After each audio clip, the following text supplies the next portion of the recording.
All right, that's muted. We're good.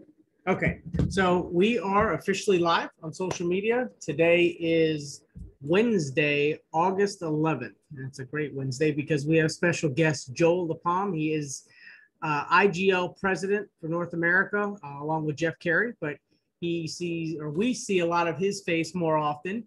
And because of him representing the brand so well and bringing it, and I should say representing it the strongest here in North America from where it once was, from 35 buyers to 5,200 plus buyers. So that's a huge difference in what he's done for the detail community and the IGL community, of course.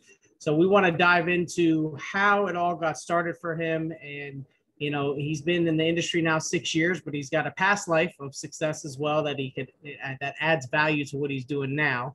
And so we want to dive into how everything got started for him. And of course, thank you, Joel, for taking the time out of your day to come live on the Reflection Artists Live podcast. And again, you're number 40. So this is good. Oh. We've got some momentum, and that's a solid thing happening now that my age. Yeah. I'm 1 year away from that. I'm chasing you. I'm coming along. So I wish I was 40 again. Yeah. So talk to me, Joel. Tell me how the backstory and all that, and how all this got started. Well, you know what? I guess the best way to start is I was in the box store industry for 27 years, or retail industry for 27 years, food mainly. I helped develop and market Price Club in Canada in a management role. Price Club, a lot of you know it as Costco today. I've also helped introduce Staples to Canada, which we had started with Business Depot. We merged it with Staples. So I worked with the US company and took control and looked after their interests in the Canadian entity. Worked with companies like Home Depot, bringing them into North America, into Canada also.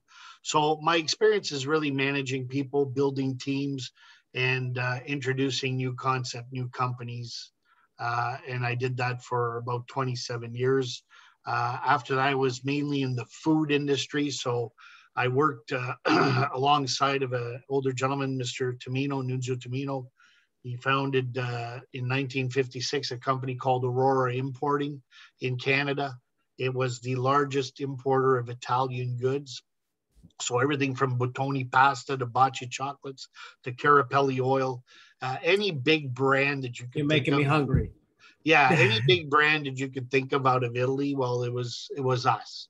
So I did that for quite a while, and we developed new products. So we saw a trend with pomegranate juice. You know, about 18 years ago, nobody knew what pomegranate juice was. It wasn't really developed at the time.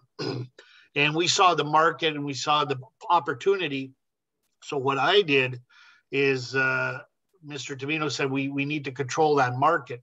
So I traveled to Azerbaijan, Turkey, Iran, and Jordan, and I bought farms, pomegranate farms, so that if we could control the pomegranate, we could control the juice. So what we did is we were the largest private label manufacturer of pomegranate juice. So we made it for a lot of our large grocery chains. Did they develop Mona V from that, or was that a different? So the thing about the pomegranate juice, it's almost like the pig. There's really no waste. And the best way to explain it is the guys would come in on their bicycles, believe it or not, with baskets, and we'd weigh them and they'd get paid, $15 or whatever for the pomegranates, whatever they brought. The pomegranates would go into a basin of water and it would flow down, and they get all washed, all the dirt, all the mud. And then every pomegranate would get grabbed and cut, squeezed, so the concentrate, so the real juice would fall through and get cleaned out. What would stay on the screen would be the seeds and the skin. The seeds would be sent to Jerusalem to make pharmaceutical products. The skin was sent to Iran to make soles of shoes. So when you're looking at the sole of your shoe, it was actually made out of pomegranate skin in certain places. So there was really no waste. And then what we do is we would sell it concentrate, and then people could do what they want with it, right?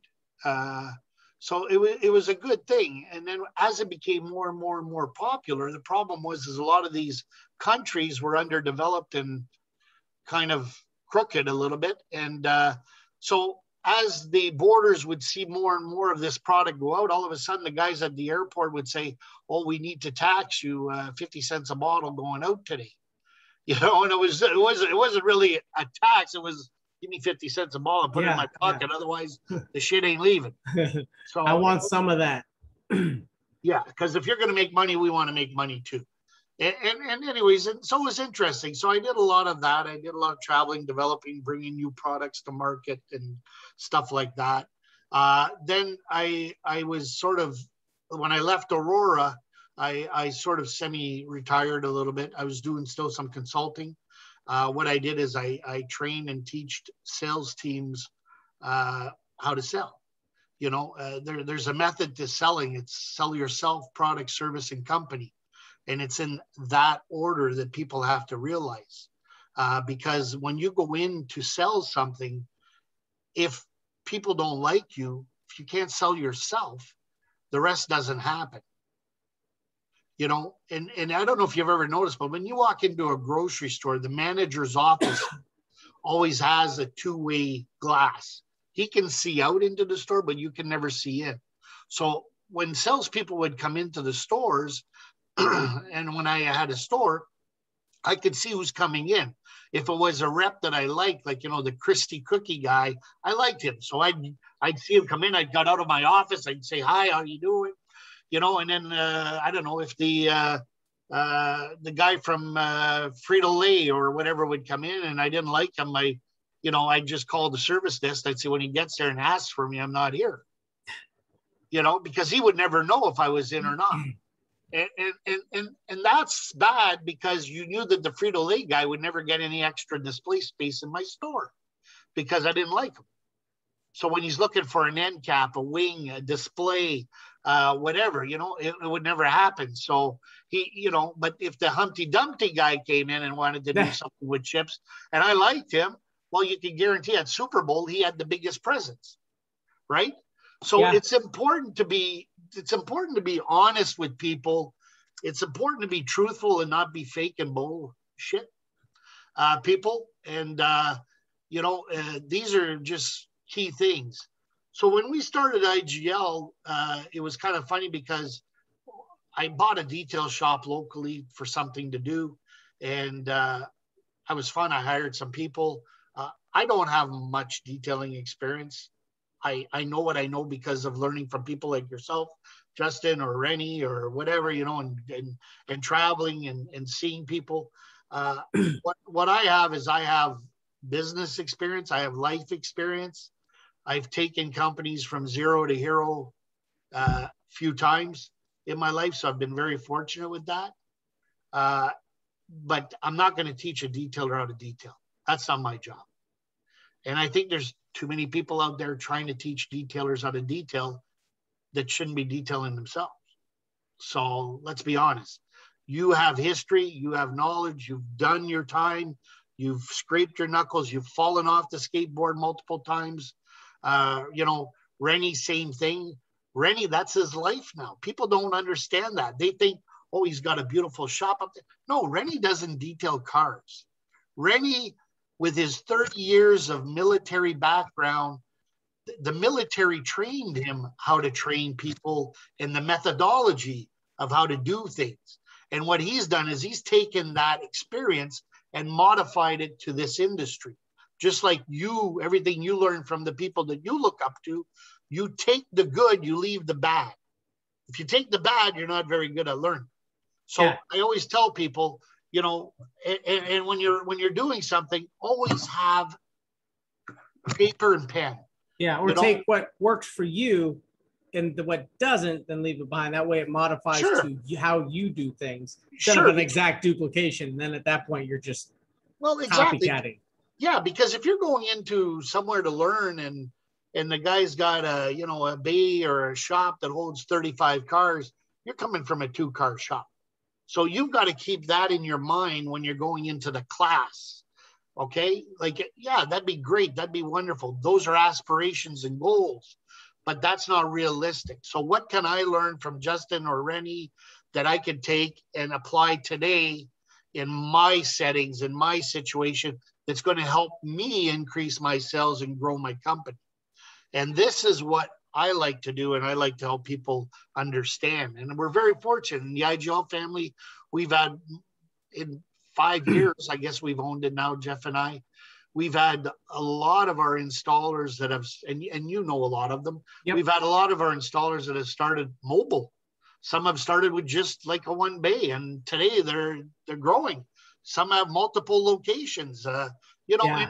and they're not growing to brag or to say that I'm growing. They're growing because they need to grow. Like they're at that point where I'm running this one really well. I know what I'm doing. I'm making money. I think I can duplicate this now somewhere else.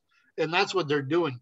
Where sometimes you see people that just want to go from here to here, but they don't do anything in between here to get there. You know what I mean? Yeah, So, what I get guys and girls, whatever it may be, detailers that come to me at shows and they're like, oh, you know, I've been doing this for X amount of time. I'm happy with where I'm at. I don't need to charge what those other guys charge. I make my money, I go home, and that's it. And it's like that they've just capped out. They don't see any other potential. They don't care for any other potential. And it's like, I get it. You're self-employed, you're making your money, you're living your dream, but it's like, don't you want more? Like, yeah. for any of your lifestyle of growth, like of any level, like how do you just stop and just cruise control? Well, and I totally agree with that statement, and it's good. And the thing is you can grow your own business. Like you said, the people are in cruise control. It's a matter of showing them something. It's a matter of sitting down with them and saying, Justin, what in your life that you do not have that you'd like to have tomorrow? You know, and when you bring those things to the surface, then you can then say, what do you think we need to do to help you get those things that you've just brought out and put on the piece of paper? I didn't, you did, right? So our methodology is a little different. Like you can see all of our products, okay? And we have, you know, I think we're up to 80 something SKUs, which is great. And I'll go over the IGL part about it in a bit. But the thing is how can I make more money without going to look elsewhere? Because there's so much within. It's like you, when you walk in your, when I walked into the grocery store, the best good example is every morning I'd come into the store, and you know, when you walk into a bakery and you smell the bread, it smells so delicious, right? It smells amazing. You know, you're walking into the store 7 a.m. and all you smell is that bread coming out of the proofer going into the oven. And I saw a problem with that. I saw a big problem with that. And nobody ever saw that in the grocery industry until I brought it up 18 years ago. And I said, this isn't right. And everybody said, well, what do you mean, Joel? I said, well, you know what? At 7 a.m., the store isn't open. At 7 a.m., there's no customers coming into my store. And the store smells the best. You know, the baguettes are fresh. They're not hard like a rock, right? Yeah. So, you know, and I said, what we need to do is we need to look at our traffic flow. So we realized that our traffic flow was 11 to 1:30 and then 4:30 to 7:30. That was when our customer count was at its peak. So what stops me from putting a rack of baguettes in the proofer at 10 a.m.? So when they come out and they're ready at 11:30, the people that are coming in, they're touching that for lunch and the damn thing's still hot. Right? Yeah. Grab a couple. Oh, yeah. You know, so what we did is we took our bakery shrinkage. So the stuff that we ended up throwing away at the end of the day, we had none. But what we ended up doing is we ended up putting an extra 3-4 racks a day in the proofer. So we've increased the profitability within that. And it was just the same thing with bananas. Bananas ripe sitting there. So why are you taking bananas, putting them out at 9 in the morning, and next thing you know, at 3 o'clock in the afternoon, they're yellow. They're not green anymore. They're yellow. They're turning brown. These are good for banana bread now, not for bananas anymore, right? Yeah. So, and this is stuff that we have to look at our businesses. I'm just giving you a context of the growth world, but look at our business. And at IGL, I get calls every week, and I don't know, maybe some of the other companies do too, but I get calls every week from customers, and it bothers me because it tells me that our detailers aren't always doing their job. And what happens is the customers call, and my cell's always on. Anybody can reach me. And they say, I just had my car coated with IGL Kenzo last week. What do I need to do to maintain my car? And I do exactly what you just did. And I'm sitting there saying, holy shit, look at all this stuff. Look at all this stuff. Why is the customer not leaving the shop with some of this stuff in a bag with a piece of paper explaining, or even better, the detailer explaining on all of this stuff works? Because I'm a big preacher in the sense that if I own a McLaren or a Ferrari or a R8 or whatever, I have a C8. So I'm not going to take my C8 to Honda for an oil change. I take it to Chevrolet for an oil change. Okay. If I have a Lamborghini, I don't take it to Toyota. I take it to Lamborghini. So when somebody calls me and says, hey, I have SB3 coating on my car, what do I need to do to maintain the car? Well, sir, you need to call SB3 or the person that installed it, and they'll be able to give you the proper products to maintain that coating. You know, whereas today the majority of the market is, screw that, I'm gonna sell them chemical guy. I'm gonna sell them whatever I'm gonna sell them. You know, it doesn't matter. But what people don't understand is companies work hard to make sure that their products work together. Yep. You know what I mean? There's a reason why P&S has all of these products, right? Product synergy. Because yeah, this works with this. It's not like I can grab any cap in the world and put it on, right? I can't grab, you know, this cap and put it on. It doesn't fit, guys. Square peg, round hole. It doesn't work. And it's the same thing when it comes to coatings. And again, people are saying, well, that's crazy. You're sending somebody back to SB3. No, I'm doing the right thing, because if I said to use my product and then he has a problem or it doesn't work out the way he's expecting it or whatever, it's not right. And the other thing is I want to send them back to the detailers all the time. So when I get these calls, I'll suggest things, but I always tell them, go see the detailer. If you order from me, number one, you're going to pay $15 freight. You go see the detailer, you're not going to pay any freight. He's got it on his shelf. He'll be able to supply it to you right away. You know, and would I make more money selling it direct? Absolutely, I would. But that's me, one person, and that takes a lot of work to talk to a lot of customers. Where if we have 5,200 buyers and they're talking to customers every day, I can't do what they're all doing, me alone. So I want them to do the work. And you know what? They're all going to come to me for the product. So I'm not losing out. I'm going to win irregardless. So if I can help them understand and how to grow their business more and become more successful, they're going to buy more product. But when I go into place and I get a lot of people call me, say, hey, I'd love to buy your product. I say, okay, well, tell me, what do you use today? Well, I use CarPro, I use G-Technique, I use Ceramic Pro, I use SB. And whoa, stop there. You've got some fantastic brands you just mentioned. What you don't need IGL. You just need to focus on something that you already have and really concentrate and maybe grow.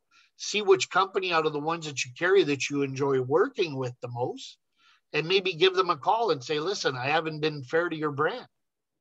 I haven't. I've been carrying 4 other brands and I just haven't been fair. And I think I want to be fair to your brand and I want to work closer with you. Do I believe that every shop should have maybe a couple of brands or more? Yeah, I think that maybe you need a good, better, best. I don't see a problem with that. Or maybe just a better, best. Or maybe just a price point differential, right? Yeah. But again, if you've got a great relationship with a company and you're working hard and they're generating revenue for you, why are you trying to do something different? Yeah, because you may compromise that in some way, shape, or form. And a lot of people don't understand. IGL is owned by Omninet. Omninet is the mothership, okay? IGL is the brand that they own. Omninet is an R&D company. So that's what we are at Source. We are a research and development business. We do a lot of OEM work for a lot of people in Asia, in Korea, in places like that. So we develop products specific for customer needs. And what we've done is that's how IGL became a spinoff, right? We've had these, Omninet had these products, and okay, these are detailing products. Let's create a detailing brand. And IGL is a brand that is owned by Omninet. But they are an R&D company first and foremost. And the best example I can give is the company IGL was founded in 2008. The first product was sold in 2014. Oh, wow. The first 6 years were all R&D. Okay. And you got to remember who the partners are. Okay. So you've got DuPont, Bayer, BASF, Shinichi, and Wacker. Okay. These are the 5 technology partners in the R&D with Omninet. So there's a lot of testing going on. There's a lot of, we got to make sure it does what we say it's going to do. Otherwise, we're not releasing. Just the first 2 you named are pretty high profile. Oh, huge, brands. huge. Yeah. Yeah. And this is one of the reasons why we've been sort of fortunate where during, the COVID and everything else, that we've been lucky to have product and being able to make product, because a lot of our partners make the raw materials that people are searching that can't get their hands on. They are the source. So who do you think they're going to feed first? Themselves, right? Yep. So that's why we're sort of lucky in the sense that the company's been lucky that way. And the fact that, when marine became a thing, we were new, Jeff and I, with IGL, because marine's been out 3 years. We had only been with the company 2 years at that time. And I was getting upset. I want a marine. I want a marine. I want to be able to compete with everybody else that's out there selling marine. And what I was always told is, it's not there yet. We're not ready yet. And I said, okay, well, where are we? Well, we've been testing it for 3 years, but it's doing good, but we still have other tests to do. These guys are looking at 20,000, whatever, of splashing going on in a cubicle, and to see that it's going to do whatever. And I get it. And again, it all has to do with, they're going to brand it IGL, but they may brand it something else too. So they got to make sure that it's going to do what it's going to do. So that's why, again, I get frustrated sometimes when I see things, out there where how long do you own a car for, Justin? What's the duration of you owning a vehicle? Most average is 3 to 5 years. I mean, I personally, my last car was 8 years. Perfect. Yeah. Perfect. So the majority of the people are not like me. I know that. I just brought in my 2020 Tundra and picked up my 2021 today. Okay. I had a 2018 C7. I got a 2021 C8. Okay. My wife's Lexus GX was a 2020. It's now 2021. So I change them every year. But the thing is I've never paid an oil change in 8 years. I've never paid service at any dealership in 8 years, because my vehicle is always under a warranty. So I've never had to do anything. And when I do it, I always, when I flip them, I always, like the dealership the other day, he says, can I take your 2020? I'll put you in another one. Your payments will go down. And I'm sitting there saying, how are you going to make that happen? Well, because the Toyota program, I can't sell it at the auction. I have to follow the MSRP Toyota puts in place. Otherwise, they won't ship me any more new vehicles. But your truck, I can send to the auction. I can make 25, 30K on it, because there's no trucks available. Yeah, I know. 80% of what we have right now is going south, right? Because not just that, they're going to make it on the currency. So, you know, the Canadian dollar versus the US is at about $1.23, $1.25 today, which is good for us because usually it's $1.30, $1.32, but it doesn't matter. So when you're Canadian selling to an American, you're making that extra money on the currency, but yet you, as an American, you're saving that 30 cents a dollar. So you're paying, for every dollar, you're paying 70 cents. So you're happy, I'm happy, everybody's happy, right? So that's just a cycle. But again, when you get to your shop, people need to look and really evaluate. I see a lot of shops, you know, without naming names, but I've seen people post things where, you know, well, we coated this car today and it was this coating. We coated this car today, it was that coating. We coated this car today, it was, and I'm thinking, saying, if I was a customer walking into that shop, I couldn't even imagine how big the menu board would be. If you're carrying 6 coatings, that means you have to have 6 prep products, 6 aftercare products, 6 coatings, 6, you know, what is it that you're doing on every car? You know, like you can't use just anything. Well, I'm going to use this on all of them. Well, is that what the manufacturer recommends for the ceramic coating that you're going to use? Well, no, they say I should use this. Okay, but if you're using this, why use that coating? You know, and it's frustrating because as a consumer, if I walked in and I saw that, I'd say, do I really want to leave my $300,000 car here? This guy looks confused. He doesn't even know what he wants to sell. But he does, right? And that's the thing. Well, I think a lot of people with that same subject that you're touching is they sell the brand, they don't sell the service. You know what I mean? And that's what muddies the water even more to make it more confusing versus, like for us, for example, at my shop, I've been doing coating since late 2013. So with getting into it and a lot of R&D myself and taking what I feel is what's in the bottle, the formulation, and seeing how that benefits me as the installer, the technician, and getting the job done effectively, but also selling a good end product. And if I hit the mark on both of those categories, I'm happy, but not all products hit that way. So that's where I feel like I create categories based on more the longevity status. And that way I could pick the formula that fits that category. And if I ever have to change it due to evolution, there's no harm or foul and the customer's not knowing to see any difference. And that way I'm selling myself and my service a lot more than I am the brand on the bottle. And I think that that's very important. We've had people ask us, can I be IGL coating in Pittsburgh? Can I be IGL coating in Philadelphia? And first thing I say is no. Yeah. And they're like, why? Ceramic Pro does it all the time. Well, that's because that benefits them. I don't want you to benefit me. I want you to benefit you. Bingo. So I think you should be just in Lobato detailing, because no matter where you go, are you going to spend 10 years building IGL coatings in Pittsburgh and then move to Tampa Bay? What are you going to do? Call yourself IGL Pittsburgh and Tampa Bay? but first again, one ever. Yeah, but again, you know what I'm saying? I think it's, and people are saying, well, yeah, but you're not helping your brand. I'm helping my brand. You know why I'm helping my brand? Because I'm being goddamn honest with these guys, and I want to be honest with them, and I want to teach them the rights and wrongs, and I don't want to be that guy that, hey, everybody, you need to wear my thing. You need to have my, no, I don't want that. I want you to leave. If you go to an IGL training center, you're not going to go there and learn on how to correct a car before coating a car if that's not part of the class. You know, I see this a lot. I just saw this recently. I saw they had a coating application class and they were teaching people how to paint correct.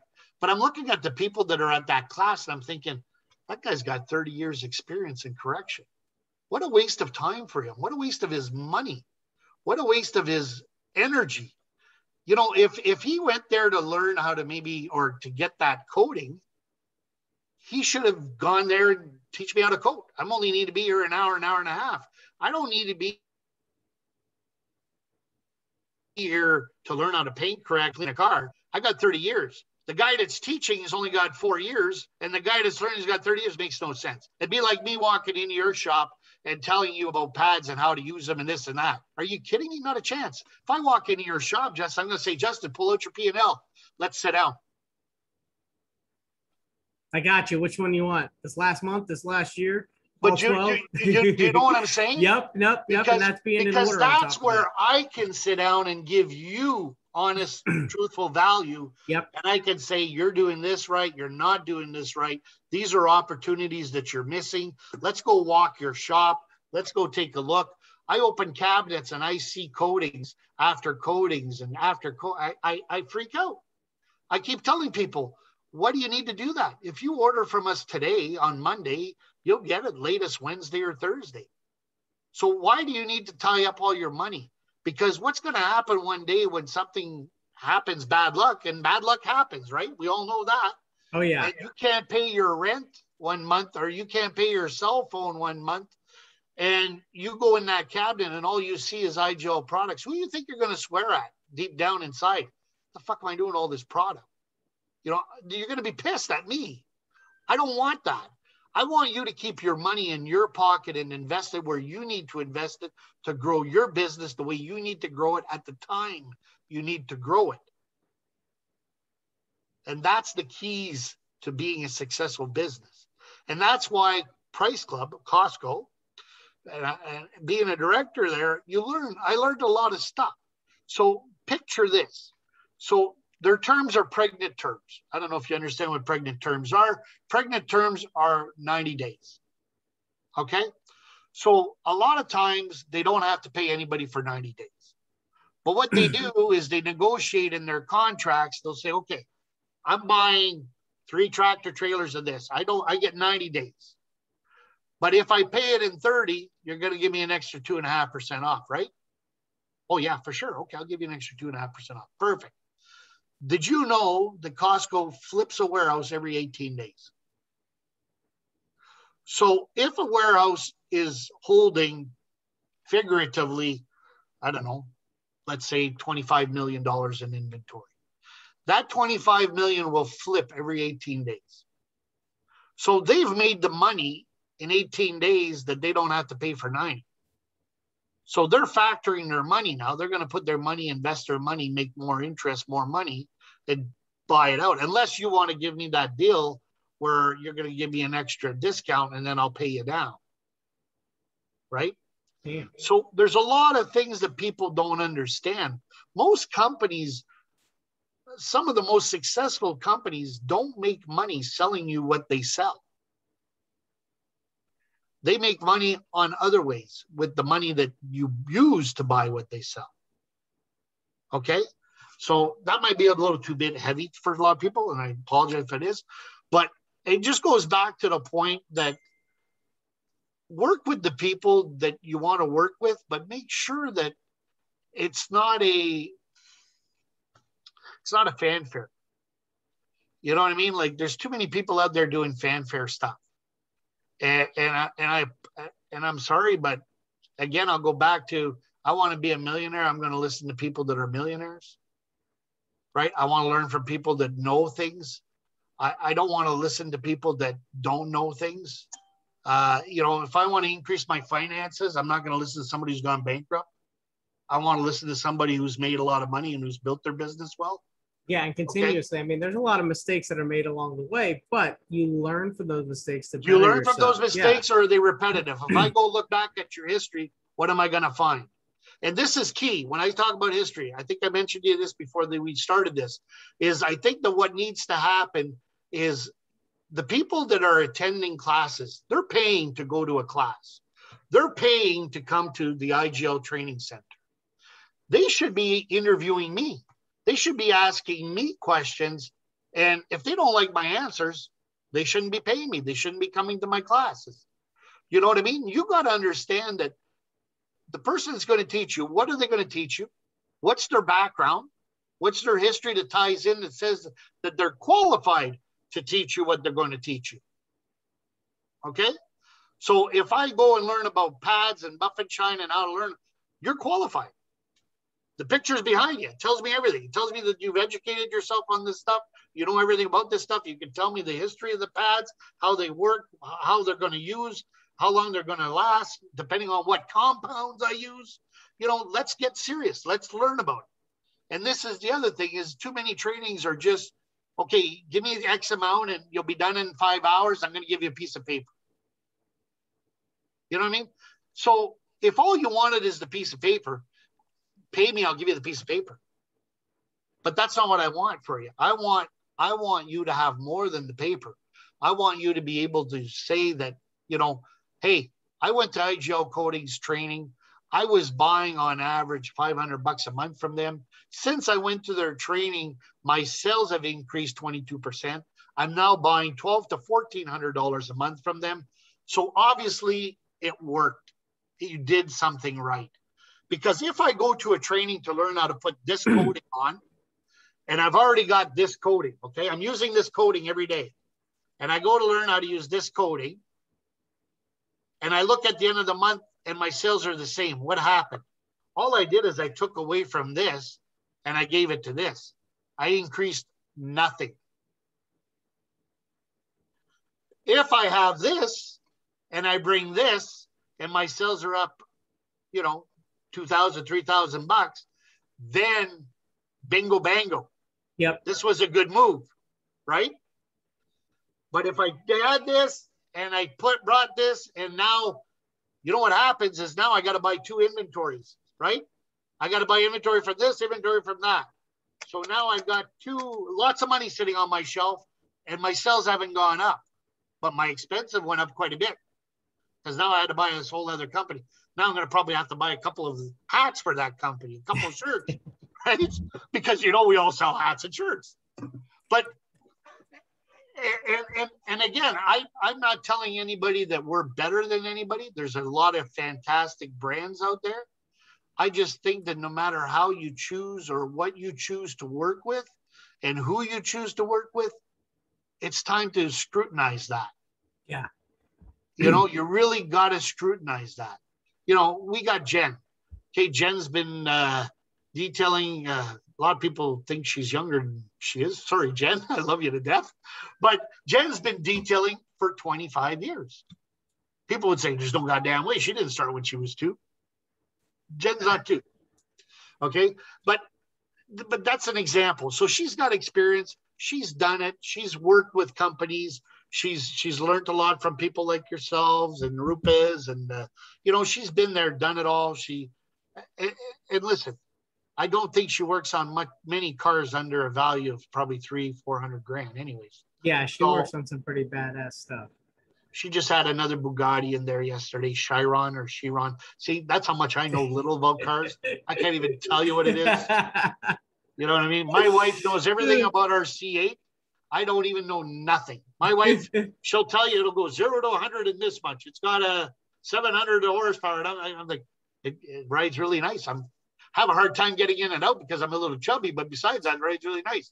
That's what I know about the C8, right? Yeah, I know how to drive it. That's about it. Pump gas, drive, go. You want the technical? Talk to the wife. She's the pro. But then you got like Marcus. Marcus he's ex-military, you know? He's had training. He was a leader. He was a team leader in the military, what he did, right? So he managed people. He's done that, you know, and he was involved in CARC for the military, chemical agent resistance coatings. That was his background. So he's got stuff that even IGL doesn't really, I mean, some of our products maybe in the future, but not right now. And I think that it's cool that Marcus has got that here, that he can share some with people, right?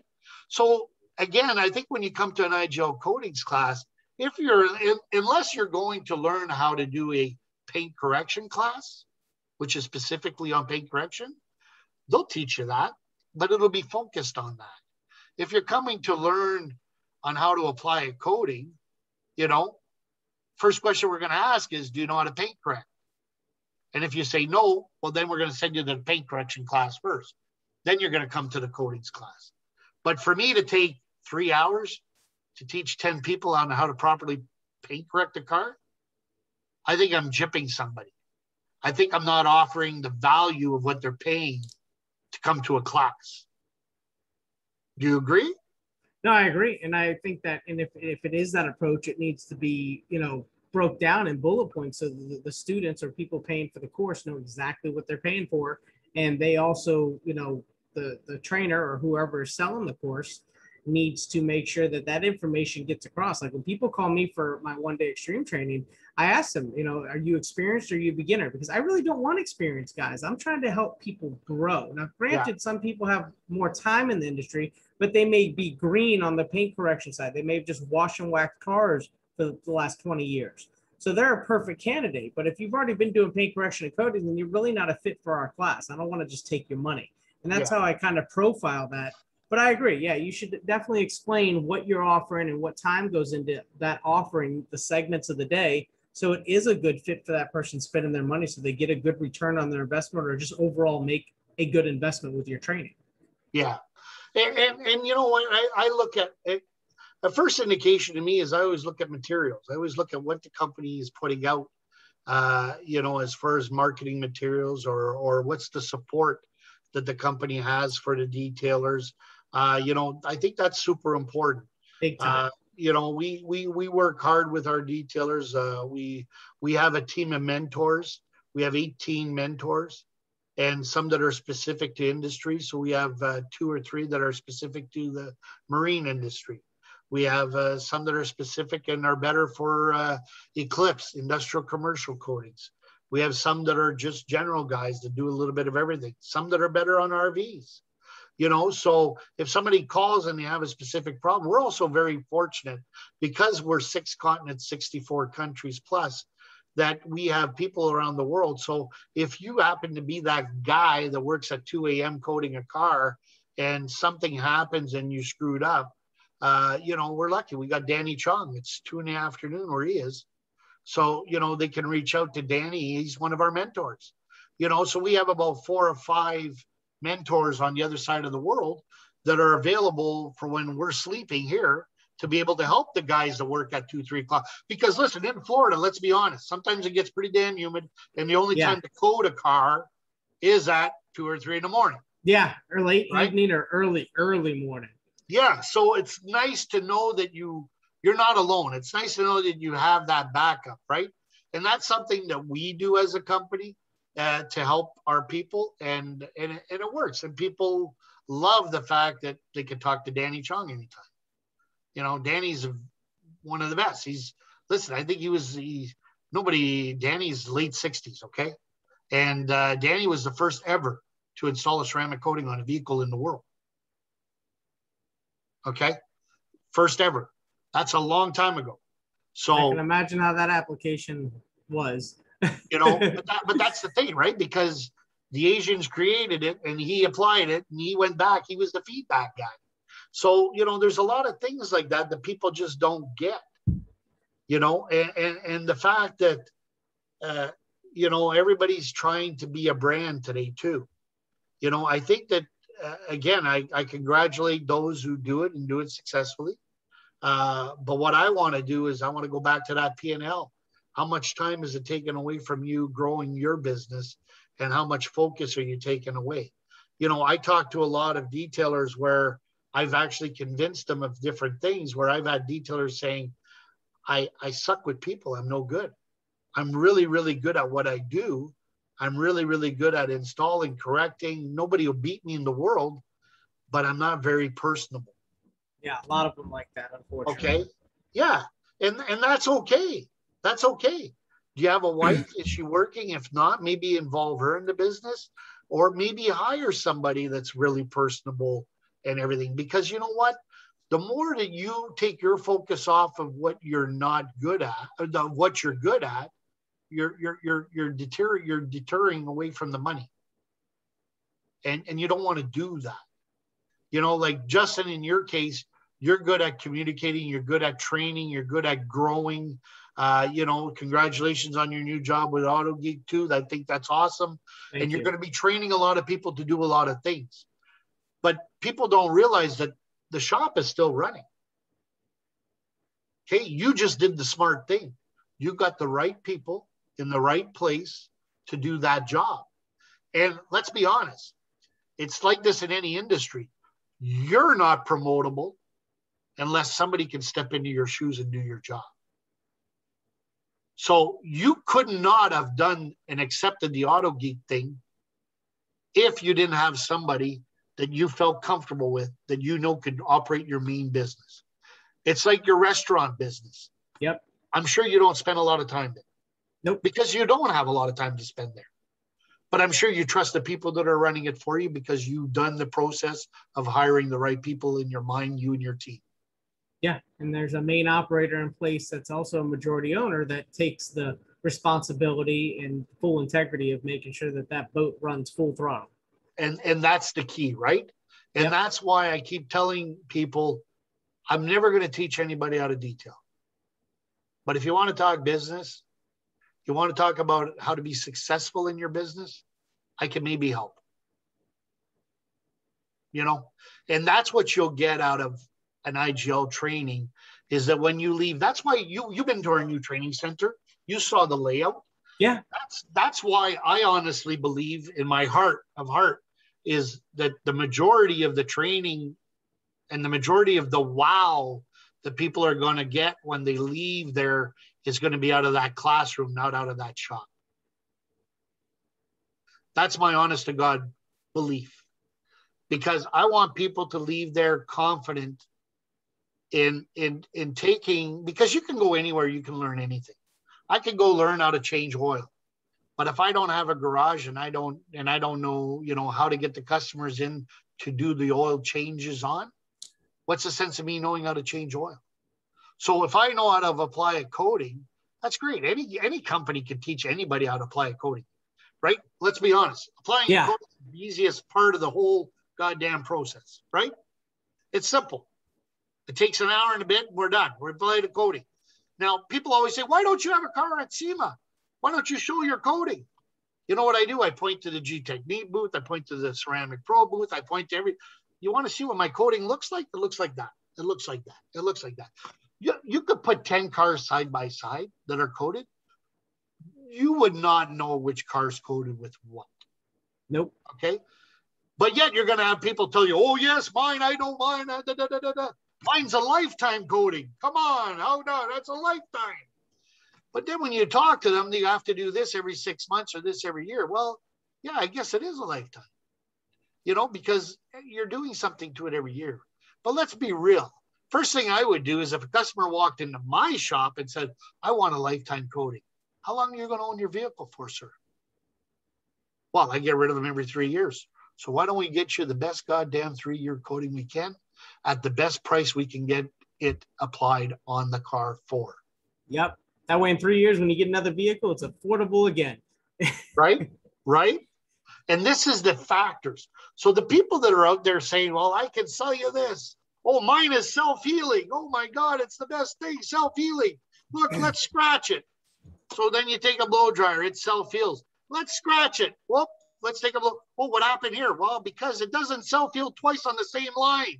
Oh, nobody told me that part. Oh, what happened? So now when I drive through the bush with my truck, I got to make sure that the branch doesn't hit the scratch that I previously had on my vehicle. You know, and this is the BS. Yeah, the good, bad, and the ugly, they don't tell you. They just tell you the good, and then they brush over a little bit of the bad. And you know what? And kudos to my friends at CP. They don't do that anymore. You don't see any more commercials with the fire on the car and the this and banging the car with a hammer. You know, that's gone. That bullshit's gone. Let's all, as detailers, we're trying to build a better industry. Mm-hmm. You know, the IDA is something that's pretty amazing. You know, and then I see people trying to mimic that and come up with their own version of the IDA and this and that. And you know what?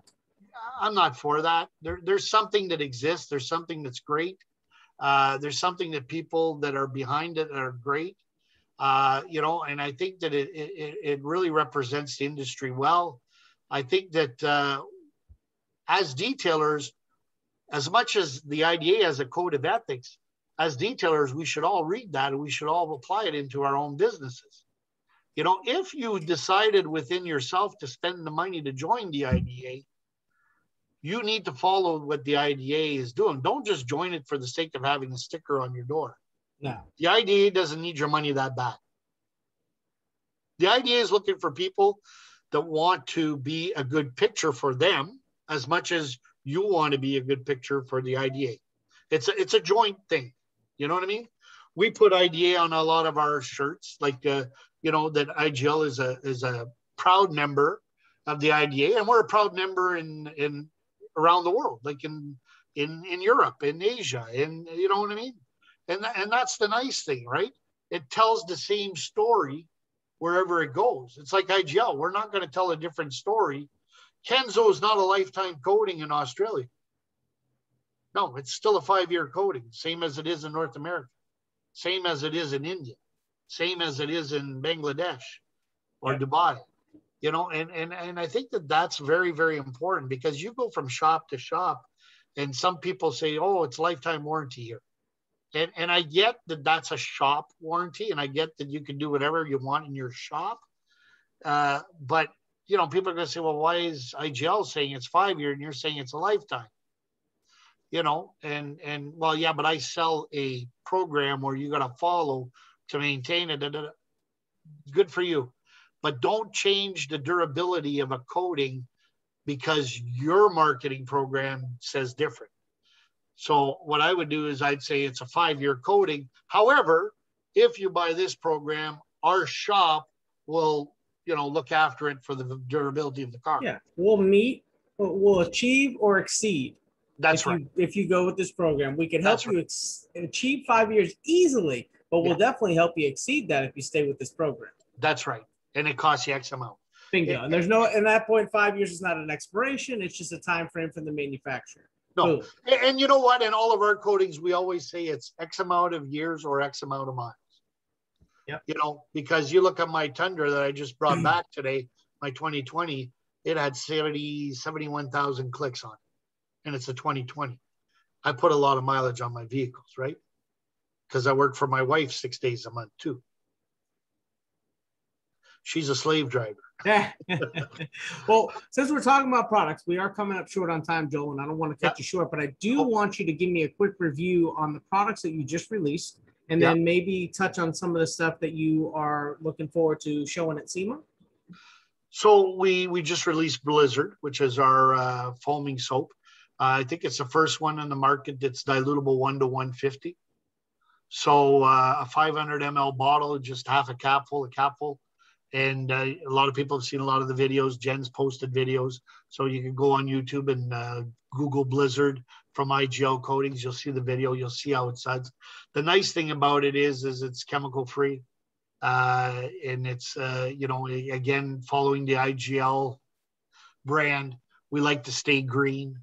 You know, like our APC is, there's no chemicals in our APC. Our APC is soy. It's soy-based APC. You know, and the best part about a soy-based APC is it's so high in alkaline, because soy is very high in alkaline, that if you happen to come in the morning and realize, oh my God, I got a coating and I didn't wipe off and I got eye spots, what do? I got to no, you just put a little bit of multi on a rag, it'll wipe it off. It'll wipe any coating off. You know, so it's just learning products and educating yourselves. So SEMA, we're really excited. We're going to be talking to our detailers about generating revenue that is going to be different than working with vehicles. So we're going to be talking about Aegis and Armor, 2 products that IGL will be releasing that have really not a lot to do with vehicles. More industrial, commercial, but more geared to fleets, more geared to municipalities, more geared to serious money for a detailer. Serious money. Additional streams of revenue outside. Additional streams of revenue that, you know, listen, let's be honest. For a detailer to make $55,000, he's got to generate $386,000 in sales. Okay.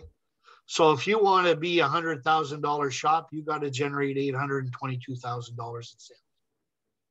And that's just a fact, because after you buy your products, you buy everything, you buy all your equipment, all your expenses, everything, you know, unless you're doing things.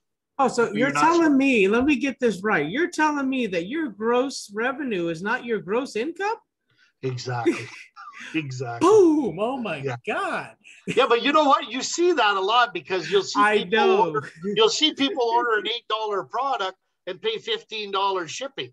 And these are the people that I want to sit down and say, can we please look at your P&L? I want to teach you how to make money and smart money. Yeah. I want you to stop spending foolishly.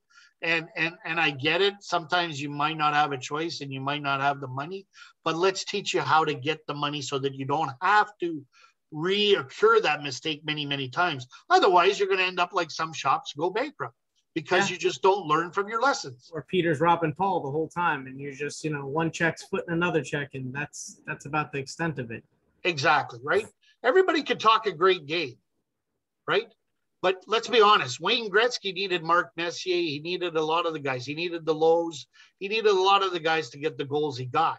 Wayne Gretzky can't do it on his own because you know what? He's going to get in the corner. He's going to get hit hard. If he doesn't got a Joel to go fight the guy in the corner, right? It ain't going to happen. And this is a true story. Look it up on YouTube. And this is a true Joel's story. got flat knuckles because he's knocked too many helmets around. There's why no he's knuckles. so aggressive in business.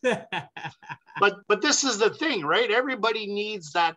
Everybody needs that partner. Everybody needs that friend, that ear, that protector, that somebody who's looking out for them, you know. And I think that I'll leave it there because I think it's been a great podcast, and I thank you for inviting me. Yeah, and so last words of encouragement or some something that you could put out as a.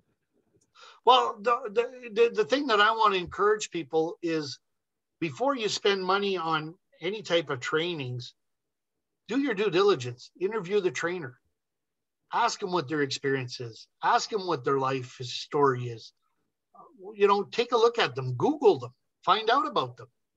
You know, I don't know. You Google me, I pop up on Wikipedia. So, you know, there's not many secrets, but whatever. But I mean, you really gotta know what you're doing and consider your money precious. Yeah. You know, some people just like going for lunch. I'll go for lunch every day. I'll spend money every day. And then at the end of the month, you figure out what happened to my lunch. Well, you know, your lunch expenses this month were $3,200. What? I ate $3,200 worth of lunches? Yeah. Well, I didn't know that. Well, that's because your gross is your income. Yeah. And that's the problem, right? How many times have you ever seen a shop where the guy, I've been into shops where the guy comes in to pay the bill, the guy puts it in his pocket, and then after that he says, okay, let's go for dinner, Joel. And we'll go for dinner, and he's going to order a round of drinks. And where do you think he's getting the money from to pay for the round of drinks? Yeah. The pocket. And then that's when I say, no, I'll buy the drinks. That's got to go for something else. And they're like, well, what do you mean? Well, you took that money into your business. It should be building your business. You buying me a drink isn't going to be building your business. Let me buy you a drink. Because me buying you a drink is building my business. Because you're going to buy more products from me. And the more drinks I buy you, the bigger the product list gets. And the thing is if you're buying me a drink, I'm not going to your shop to get my car detailed, Justin. As much as I like you, I'm not going to be spending money at your shop. So don't do that. Yeah, I agree. Right? I agree. So that's one thing. So that's what I want to say. Please, everybody, advice. watch. You work so damn hard for your money. Watch how you spend it. Don't get conned. There's a lot of con artists right now. And listen, they're going to disappear. They're not going to last. They never do. You know, and work with the people that have the history. Yeah. You know, listen to people like Rennie. Listen to people like Justin. You can listen to me, just not on the detailing side. But you know, there's good people out there, and there's people with a lot of experience, and be wise.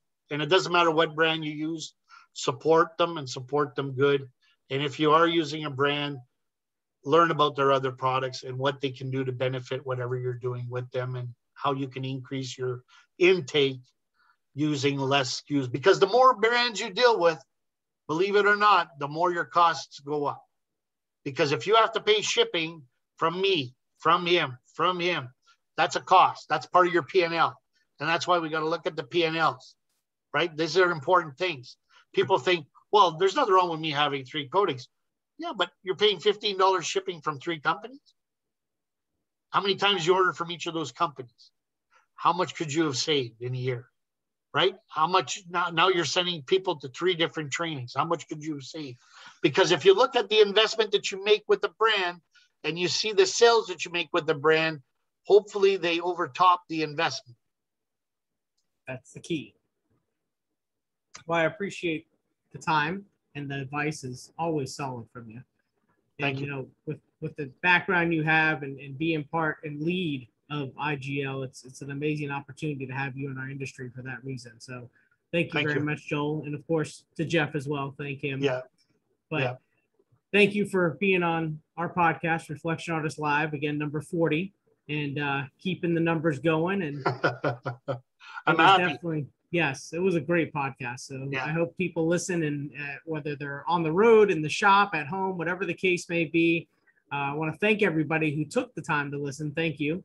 And on behalf of Buff and Shine, thank you as well. And if anybody ever has any questions for me, do you mind I drop my number? Oh, yeah, absolutely. I was going to ask you to leave your information. So if anybody ever has any question, and again, it doesn't matter if you use our brand or not, you can call me anytime, and Justin will attest to that. My phone number is 647-456-7764.